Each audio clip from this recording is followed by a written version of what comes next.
Hai semuanya, balik sama Arik. Selamat datang di bagian keempat series operating system. Dan pada bagian keempat ini kita akan mempelajari mengenai proses manajemen pada operating system itu seperti apa. Kita akan berkenalan dengan konsep dari proses itu sendiri. Kita akan pelajari apa bedanya proses dengan program. Dan apa sih bedanya proses itu dengan threads ya. Lalu kita akan pelajari tentang proses life cycle. Di sini kita akan tahu state dari proses itu ada apa aja dan bagaimana life cycle ya dari setiap state di proses itu seperti apa. Lalu nextnya di sini ada proses scheduling. Kita akan pelajari konsep seperti PCB ya, proses control block yang memuat data dari proses di sistem operasi. Lalu kita pelajari juga gimana scheduling itu dilakukan ya pada operating system. Lalu di sini kita akan bahas mengenai interprocess communication.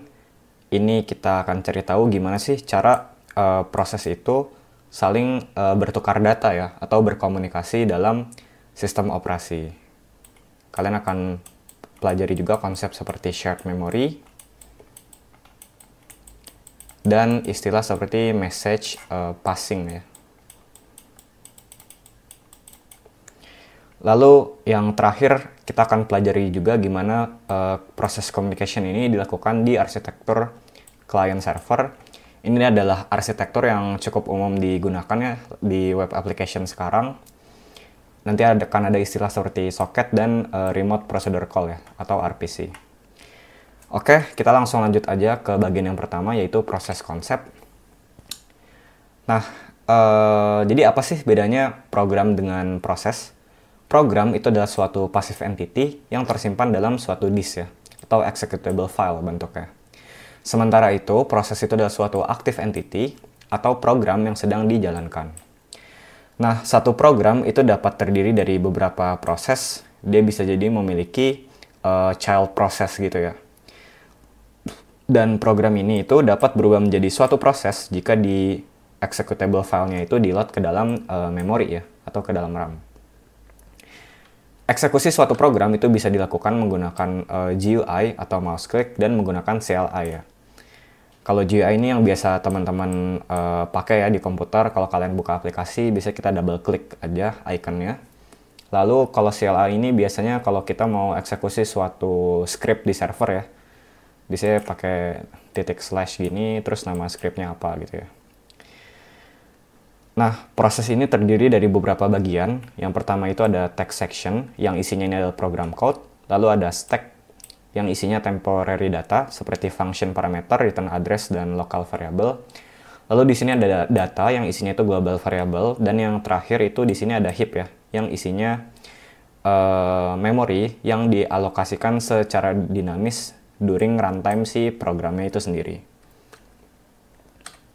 Nah, nextnya kita bahas juga apa sih perbedaan antara proses dan thread. Sebelumnya kan kita udah tahu kalau proses dan program tuh bedanya itu yang satu itu pasif, yang satu itu aktif.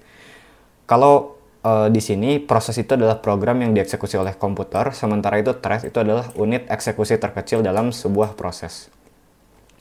Satu proses itu dapat memiliki beberapa thread. Setiap thread dalam satu proses akan memiliki PID yang sama. Jadi analoginya seperti ini ya. Let's say ini ada suatu proses. Nah, untuk menjalankan suatu proses itu secara berbarengan, teman-teman tuh bisa membuat suatu child process.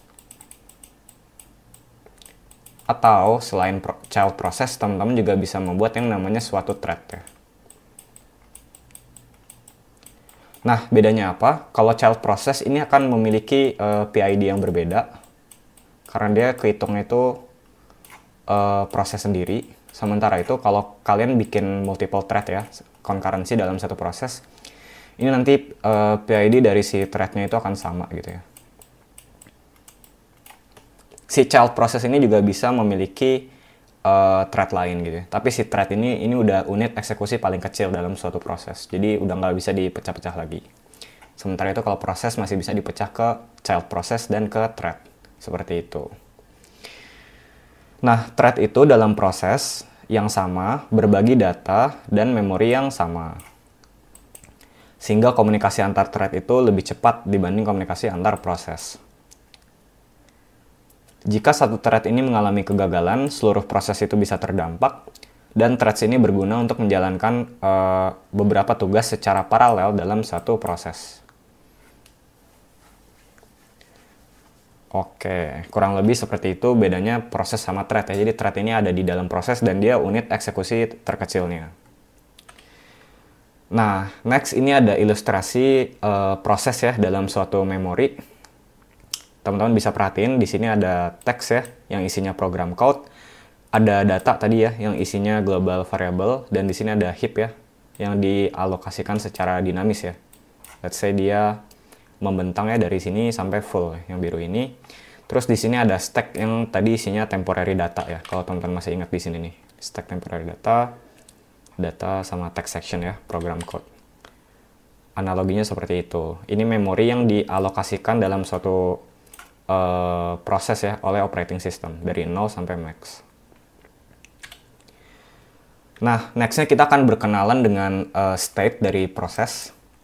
Ini ada beberapa state ya ketika suatu proses dieksekusi.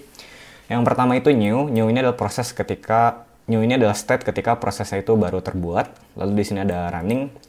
Ini ketika si instruksi dalam prosesnya itu dieksekusi oleh si CPU. Lalu ada waiting ya, atau bisa waiting queue nih. Itu adalah proses yang menunggu trigger event ya untuk terjadi. Contoh trigger event di sini itu biasanya input-output event, I/O. Lalu nextnya itu adalah ready. Ready ini adalah proses yang sedang menunggu ya untuk di-assign ke prosesor. Jadi biasanya ada ready queue di sini. Dia sedang menunggu si scheduler itu untuk mendispatch si prosesnya. Lalu yang terakhir ini udah terminated. Ini adalah proses ketika sudah selesai dieksekusi. Nah, ini adalah life cycle-nya dari suatu proses. Yang pertama itu dia itu new dulu. Ini prosesnya itu ke create. Dan setelah prosesnya ke create, dia akan masuk ke ready queue. Nah, setelah prosesnya ready, dia menunggu si CPU scheduler untuk mendispatch prosesnya. Dispatch ini adalah proses dari ready queue itu untuk di-assign ke running ini ya. Jadi, proses state-nya nanti diubah. Terus, ketika udah di fase running, instruksi dari programnya itu akan dieksekusi oleh si CPU. Nah, ketika berada dalam proses running itu ada 3 kemungkinan suatu proses itu keluar dari state running. Kemungkinan yang pertama itu kalau ada interrupt ya, interrupt dari program lain, sehingga si prosesnya harus di stop dulu, di switch ke proses lain, dan dia masuk lagi ke ready queue menunggu si scheduler untuk ngedispatch ulang. Kemudian state yang kedua itu adalah exit. Ini ketika si program itu udah selesai dieksekusi, jadi prosesnya di terminate, selesai. Dan yang ketiga ini adalah menunggu I/O ya, dari si user gitu ya.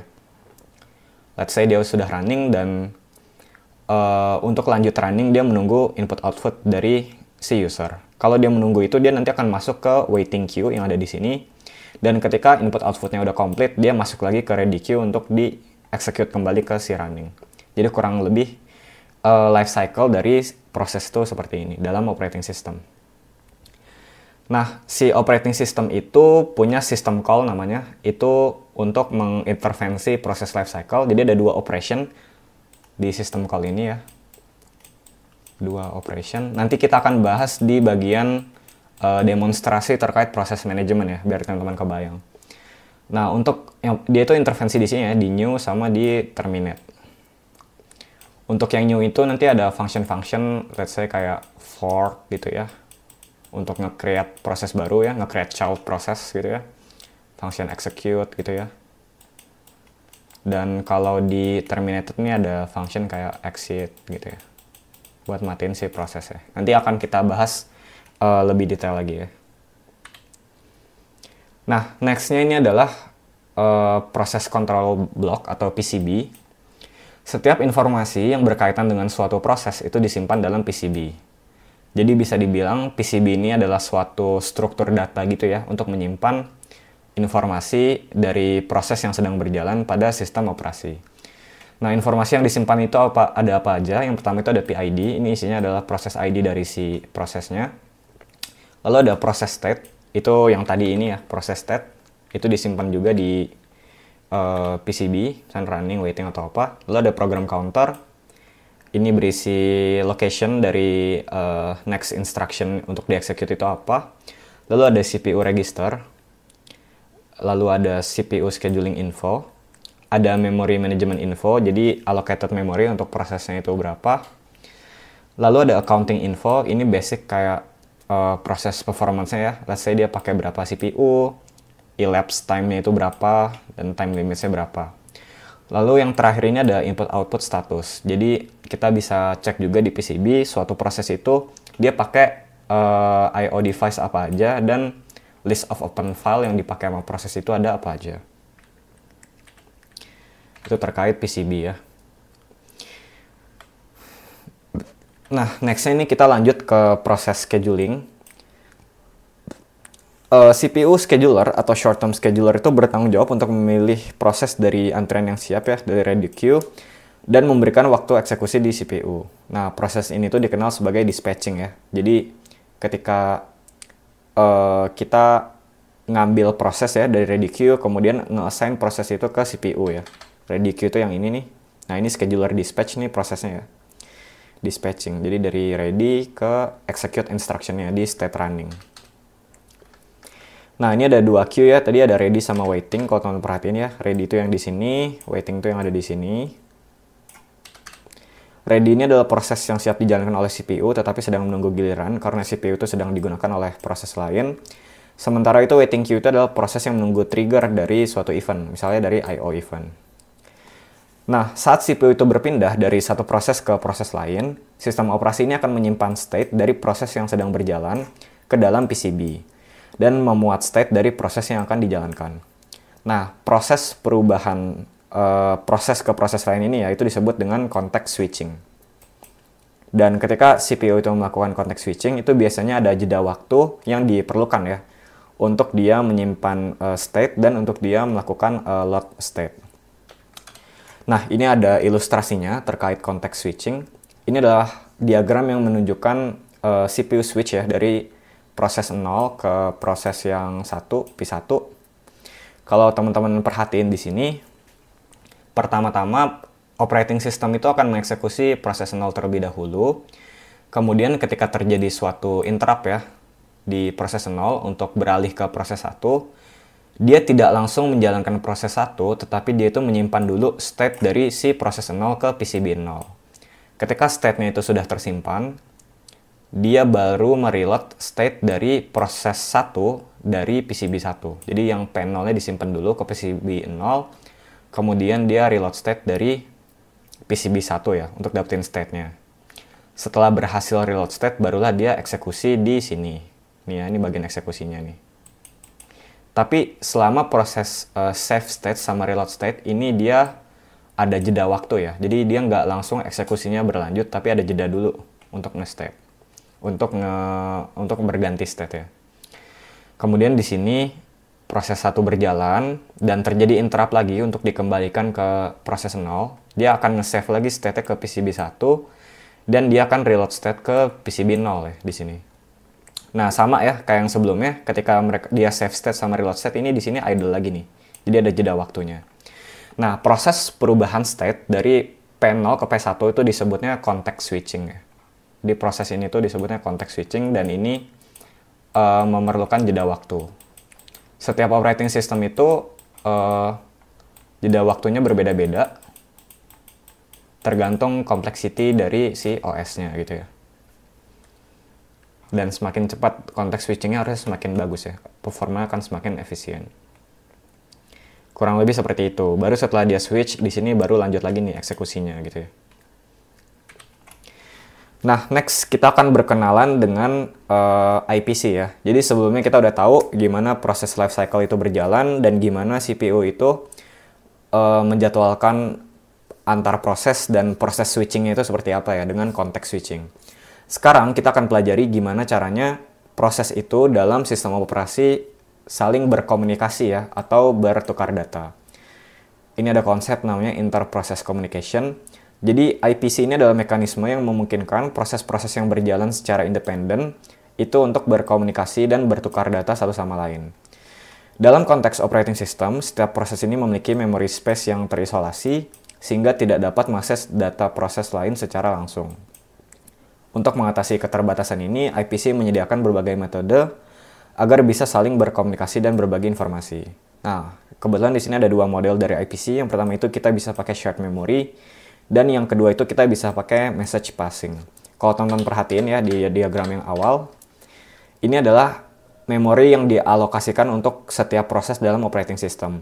Dan memori ini itu bersifat isolated antar proses. Jadi proses lain itu nggak bisa akses memori proses lainnya gitu ya.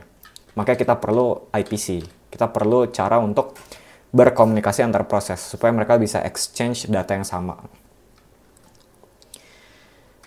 Nah, yang pertama itu tadi itu ada shared memory. Jadi dalam shared memory itu dua atau lebih proses itu dapat berbagi bagian dengan memory space yang sama ya.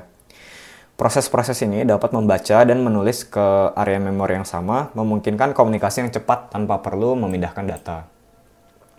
Nah, di sini terdapat tantangan ya dari shared memory, yaitu terkait keamanan dan sinkronisasi. Jika dua proses mengakses memori secara bersamaan tanpa konfigurasi yang tepat, ini bisa menimbulkan masalah seperti race condition. Mungkin aku jelasin sedikit ya.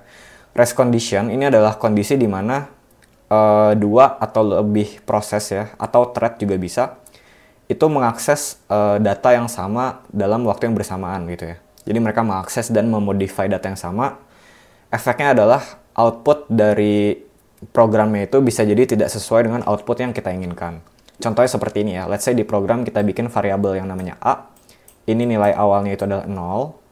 Kemudian kita dalam program ini ya, kita bikin dua thread yang berjalan secara concurrent ya. Thread 1 itu ngejalanin komen A++, thread yang kedua itu ngejalanin komen A-. Let's say ini beda thread ya. Ini thread 1, yang ini thread 2. Nah, ketika ini dilakukan secara berbarengan, let's say di akhir kita print A-nya gitu ya. Kita print A-nya. Kalau dari programnya yang kita lihat di sini, kita itu pasti pengen output dari A itu adalah 0 ya. Kenapa 0? Karena di sini kita tambahin 1 gitu ya. Di sini kita plus jadi 1. Di sini kita min lagi jadi 0. Jadi harusnya output terakhir itu 0. Tapi kalau kita jalanin ini secara paralel, secara concurrent ya, dengan multiple proses atau multiple thread, ada kemungkinan race condition seperti ini. Misal ya, A itu nilainya 0, ini ya ketika ada di shared memory, dia itu akan di-assign ke register ya. Misalkan register 1, itu nyimpen nilai A, dia nilainya 0. Register 1 ini akan menambahkan nilai A dengan 1 gitu ya. Sama dengan misalkan A plus 1. Let's say berarti register 1 sama dengan 1. Lalu kita reassign A sama dengan register 1 gitu ya di sini. Ini yang plus plus. Kalau yang min yang dilakukan misalkan dia disimpan di register 2. Nah, karena ini berjalan secara concurrent, itu ada kemungkinan di register 2 ini ya, di proses yang A min ini, dia masih nge-get nilai A yang masih ada di sini nih, yang masih ada di A sama dengan 0. Masih initial state-nya. Belum ke A sama dengan R1 gitu ya. Karena dijalaninnya barengan. Efeknya apa? Efeknya adalah register 2 akan nge-get nilai A yang nilainya itu sama dengan 0. Lalu, dia akan melakukan operasi pengurangan. Di sini A-1. R2 itu nilainya jadi -1. Dan A itu kita assign nilai dengan register 2. Jadi, ada kemungkinan outputnya itu jadi -1 ya, instead of 0. Ini adalah contoh dari race condition ya. Jadi mereka akses data yang berbarengan di shared memory, dan karena nggak ada konfigurasi yang tepat gitu ya. Ini contohnya ada semaphore atau mutex gitu ya. Jadi output yang dihasilkan oleh program itu tidak sesuai dengan output yang diharapkan. Kalau pakai mutex di sini, biasanya kita melakukan penguncian variabel ya. Let's say kalau ada suatu variabel yang sedang dimodifikasi oleh suatu thread ya, atau suatu proses, itu akan dikunci dulu, di lock gitu ya, pakai mutex. Jadi si R2 ini nggak bisa akses nilai A yang sekarang. Dia bisa akses ketika udah di reassign, baru diakses gitu. Harusnya tuh nilai yang ini diassign ke sini. Seperti itu. Oke, ini terkait shared memory. Next ini terkait message passing. Nah, kalau message passing ini memungkinkan proses untuk bertukar pesan secara sinkronus atau secara asinkronus.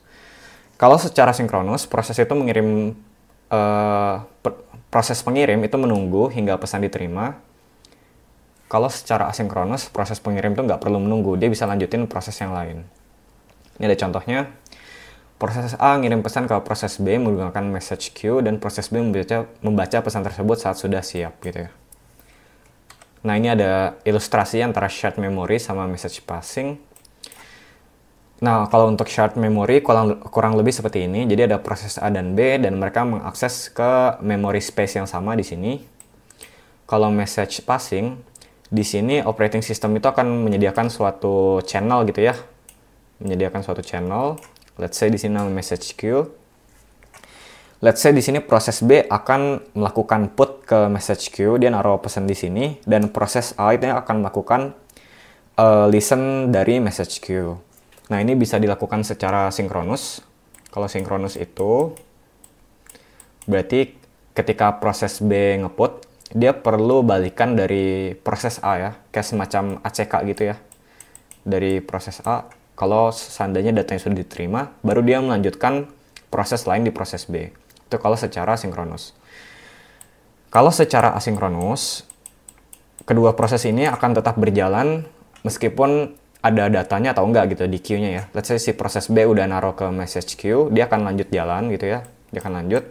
Dan proses A juga begitu. Dia mau ada data atau enggak, dia bisa paralel melakukan hal lain gitu ya. Nggak perlu nunggu message-nya dikirim lewat queue. Kurang lebih seperti itu. Nah, kalau yang sebelumnya, kita itu udah bahas gimana komunikasi itu dilakukan di dalam komputer yang sama ya, di dalam host yang sama. Next-nya di client server system ini kita akan bahas gimana caranya suatu komunikasi itu dilakukan dengan arsitektur client server system. Jadi ada kliennya, ada server ya, ada multiple computer, multiple node yang terlibat. Dan gimana sih proses antar node 1 atau node 2 itu bisa bertukar data gitu ya, itu berkomunikasi. Di sini aku jelasin sedikit ya terkait client server. Jadi client server ini adalah sistem arsitektur yang terdiri dari client sebagai device yang mengajukan request ke server untuk mendapatkan suatu service atau data. Kemudian di sini server itu sebagai perangkat yang menerima service dan memberikan respon sesuai dengan request yang diminta oleh si client. Nah, komunikasi pada client server system ini melibatkan pertukaran informasi melalui computer network ya, menggunakan protokol. Kalau teman-teman tahu kayak protokol TCP, UDP gitu ya, di tingkat network. Dan metode seperti socket ya, atau RPC, Remote Procedure Call, untuk memfasilitasi komunikasi dua arah antara client dan server. Karena di sini komputernya berbeda, jadi ya kita nggak bisa pakai shared memory karena emang node-nya berbeda gitu ya. Nah, next ini ada mengenai konsep terkait socket. Socket ini didefinisikan sebagai suatu endpoint untuk komunikasi yang terdiri dari gabungan IP address dan portnya dari suatu server ya, atau suatu host. Nah, ini ada contoh dari socket.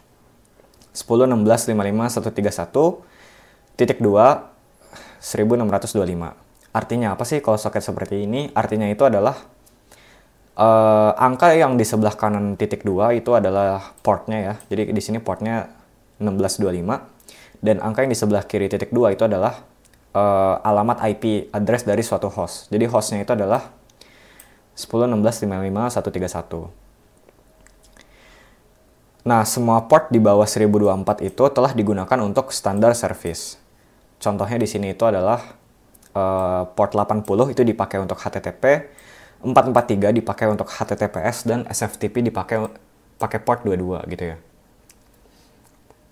Jadi kita nggak bisa create suatu proses atau suatu aplikasi dengan menggunakan port yang di bawah 1024 ya, karena udah di reserve semua gitu.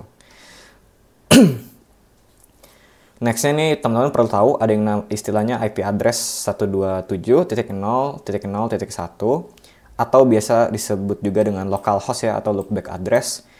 Address ini adalah alamat khusus yang digunakan dalam jaringan komputer untuk merujuk ke perangkat itu sendiri. Let's say kalau teman-teman pernah develop web application gitu ya, menggunakan Spring Boot gitu, itu biasanya pakai servernya itu jalan di localhost port 8080. Nah, jadi artinya dia pakai IP address si 127 ini ya, host komputer itu sendiri, dan portnya itu di 8080, seperti itu.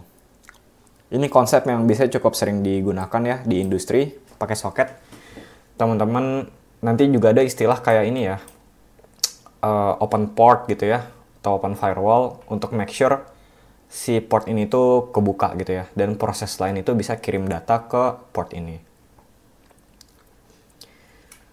Nah, mungkin aku jelasin di sini kali ya. Nah, ini ada contohnya ya, komunikasi antara klien ya, host di sini, dan web server gitu ya. Nah, di sini klien itu menggunakan soket yang ini, berarti ini dia portnya 1625 dan hostnya itu host dia ya, 146 bla bla bla bla 20. Dan untuk web servernya dia itu pakai 161 bla bla bla 8 dan dengan port 80. Nah, kalau teman-teman perhatiin 80 ini adalah port HTTP ya.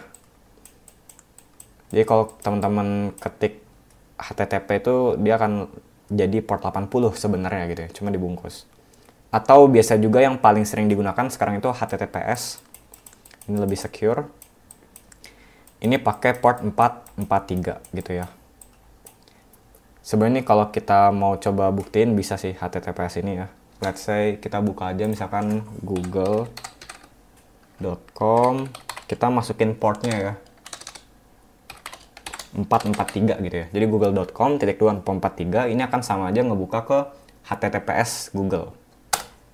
Nah, ini udah aku buka. Tuh, kalau teman-teman perhatiin di sini ada protokolnya ya, HTTPS. Kurang lebih seperti itu.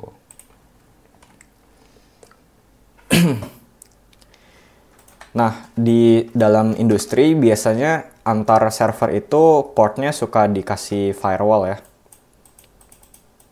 Jadi biasanya kita perlu mengerti behavior dari aplikasi itu biasanya pakai port mana aja. Kita harus ngerti portnya mana aja, dan biasanya kita bisa request open port gitu ya ke tim infrastructure untuk make sure portnya ini kebuka supaya mereka bisa exchange data satu sama lain gitu. Jadi proses communication-nya bisa lancar. Kurang lebih seperti itu. Nah, tadi terkait port, sekarang terkait remote procedure call atau RPC. RPC itu apa sih? RPC ini adalah metode di mana sebuah program itu bisa meminta eksekusi suatu prosedur atau fungsi yang ada di komputer lain. Seolah-olah fungsi tersebut berada di komputer lokal. RPC ini menyederhanakan komunikasi antar sistem dengan mengabstraksi detail jaringan dan memungkinkan pemanggilan prosedur jarak jauh melalui suatu jaringan ya. Jadi simpelnya kita bisa akses code yang implementasinya itu ada di node lain ya, atau di server lain, di komputer lain dengan metode RPC. Ini aku kasih contohnya biar kebayang.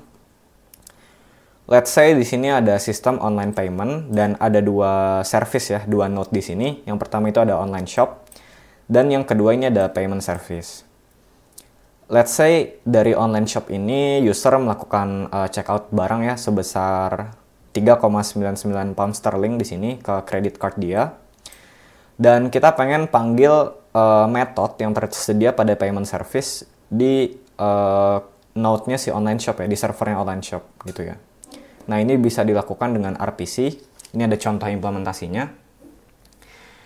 Nah, code yang ini itu adalah code untuk handling customer card detail pada online shop ya.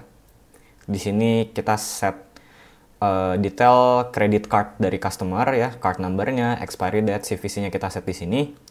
Kemudian setelah kita set, kita akan panggil method ya dari komputer lain, dari node lain, dari server lain untuk memproses si pembayaran. Di sini kita panggil dari payment service. Nah, komennya cukup kurang lebih seperti ini. Implementasi dari function process payment ini berada di another node ya. Artinya ini berada di komputer yang lain, tapi kita bisa eksekusi di komputer kita saat ini. Kemudian kita baru kita fulfill ordernya setelah sukses. Ini adalah contoh eksekusi dari RPC, biar teman-teman sedikit kebayang.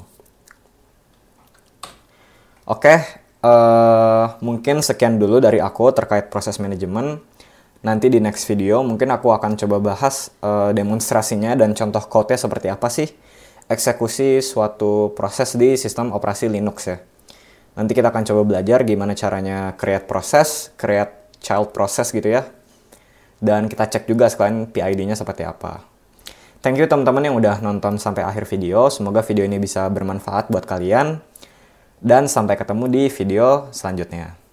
Bye-bye.